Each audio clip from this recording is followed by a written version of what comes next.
Doctor Mohammad Yunus ক্ষমতা ছেড়ে চলে গেছেন। কিন্তু তার আচার-আচরণ দেখে মনে হচ্ছে তিনি আবার ক্ষমতায় আসতে চান। তিনি অনেক মেহনত করে, কষ্ট করে সেই যমুনাতে এসেছেন জনাব তারেক রহমান সাহেবের সাথে দেখা করার জন্য। এখনো পর্যন্ত তিনি এসএসএ প্রোটোকল পাচ্ছেন এবং সেই প্রোটোকল নিয়ে তারেক রহমান সাহেবের সাথে দেখা করতে কেবলমাত্র যমুনার গেট থেকে তারেক রহমান সাহেবের সামনে আসতে তাকে ১.৫ ঘন্টা অপেক্ষা করতে হয়েছে। ৮৮ বছরের মানুষ, একজন মানুষ কতটা ক্ষমতা লোভী হলে, কতটা ক্ষমতাকে ভালোবাসলে, ক্ষমতার সঙ্গে অ্যাটাচড থাকার যদি ইচ্ছা থাকে, তাহলে কোন পর্যায়ে হলে একটা মানুষ এই কষ্ট করতে পারে? কই আমরা তো গেলাম না, আগ্রহী হলো না। আমাদের কি কোনো ক্ষতি হয়েছে? হয়তো ক্ষমতা হবে না কোনোদিন। কিন্তু আমাদের মতো এরকম তো হাজার, হাজার মানুষ আছে, যাদের রাজার কাছে যাওয়ার, মন্ত্রীদের কাছে যাওয়ার, এমপিদের কাছে যাওয়ার অথবা রাজা, মন্ত্রী, এমপিদেরকে দাওয়াত করে নিজেদের বাড়িতে তাদেরকে আনার শক্তি আছে, সামর্থ্য আছে, ক্ষমতা আছে এবং অবস্থান আছে। কিন্তু কই তারা তো এই কাজগুলো করছে না। কিন্তু ইউনূস সাহেব কেন এই কাজগুলো করছেন? ইট মিনস স্টিল তার এই ক্ষমতা ফিরে আসার আশা-আকাঙ্ক্ষা আছে। আমি আস্তে, আস্তে যাচ্ছি। ২ নম্বর হলো সে পার্লামেন্টে গেছেন, দর্শক সারিতে বসছেন। বিশ্বাস করেন আমি ৫ বছর এমপি ছিলাম। এমপি থাকাকালীন অবস্থায় আমার কতগুলো ইনহেরিট পাওয়ার আছে। যেমন সংসদের লাইব্রেরিটা আমি ব্যবহার করতে পারি। সংসদের যে একটা ক্লাব আছে, সেই ক্লাবের আমি আজীবন সদস্য। ওখানে ব্যায়াম করা যায়, খাওয়া যায়, রেস্টুরেন্ট আছে, সবকিছু আছে। এরপর সংসদ সদস্য, সাবেক সংসদ সদস্য হিসেবে সারা দেশে সার্কিট হাউসগুলো ব্যবহার করার আইনগত আমার অধিকার আছে। আমি তো একদিনের জন্য কোনোদিন সংসদে যাইনি। এমনকি আমার বন্ধু-বান্ধব যারা সংসদ সদস্য, সাবেক সংসদ সদস্য বা বর্তমান সংসদ সদস্য রূপে ওই সংসদের ভিতরে বিয়ের অনুষ্ঠান আয়োজন করেছে, আমি সেই বিয়ের অনুষ্ঠান পর্যন্ত যাইনি। আমার তো আমি ওদিকে তাকাইও না। আমি কোনোদিন মানে ওখানে চটপটি খাওয়ার জন্য যাই না। কি হয় বলেন তো? কিন্তু তাকে এই সংসদ অধিবেশনে আসতে হয়েছে।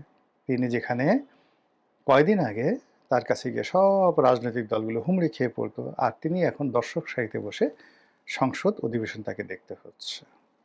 তার বয়স এখন প্রায় ৯০ বছর। এই ৯০ বছর মানুষ কি করে? আল্লাহ বিল্লাহ করে, জিকির করে, আজকার করে, পরকালের কথা চিন্তা করে, নিজের অপরাধের কথা চিন্তা করে, বিনয়ী হয়।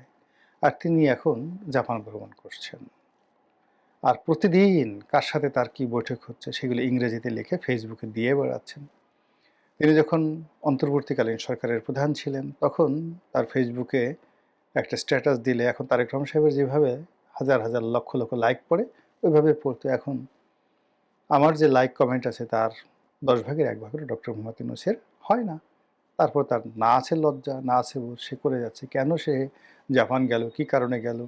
এই বয়সে এই শরীর নিয়ে তো তার যাওয়ার কোনো দরকার ছিল না। এই গেল ১। মানে ইট মিনস তার মুভমেন্ট দেখে মনে হয় যে সে ক্ষমতাকে ভালোবাসে, ক্ষমতা তার খুবই পছন্দ, ক্ষমতার সাথে থাকতে ভালো লাগে তার, এবং দেশি বিদেশি ক্ষমতাধরদের সাথে তার যে দহরম-মহরম সম্পর্ক, এটি তিনি উপভোগ করেন। এ গেল এক পার্ট। দ্বিতীয় পার্ট হলো, যে রয়্যাল বেঙ্গল টাইগার একবার মানুষের মাংস খেয়েছে, সে আর অন্য মাংস খেতে চায় না। তা ক্ষমতালোভী মানুষ যারা একবার ক্ষমতা পেয়েছে, পরবর্তীতে ক্ষমতায় যাওয়ার জন্য তারা বেপরোয়া হয়ে পড়ে, নির্মম হয়ে পড়ে, নিষ্ঠুর হয়ে পড়ে, না পারে এমন কোনো কাজ নেই। শেখ হাসিনা বলেন, খালেদা জিয়া বলেন, যারা বলেন অতীতে ক্ষমতাধর ছিলেন, তারা দ্বিতীয়বার ক্ষমতা আসার জন্য মানে যারা ক্ষমতা লোভী মানুষ, তারা না পারে এমন কোনো কাজ নাই। মানে এটা ক্ষমতার যে আকর্ষণ, টাকা, সেক্স মানে যৌন মিলন, অন্য যেকোনো জিনিসের চাইতে, পার্থিব যেকোনো জিনিসের চাইতে এটা সুতীব্র আকর্ষণ, ক্ষমতার আকর্ষণ। ফলে দেখুন, মানুষ যখন ধর্ষণ করতে যায় বা খারাপ কাজ করতে যায়, তখন সে কতটা পশু হয়ে যায়। ক্ষমতা লাভ করতে গিয়েও মানুষ পশু হতে পারে, যদি তার সেই লোভটা থাকে।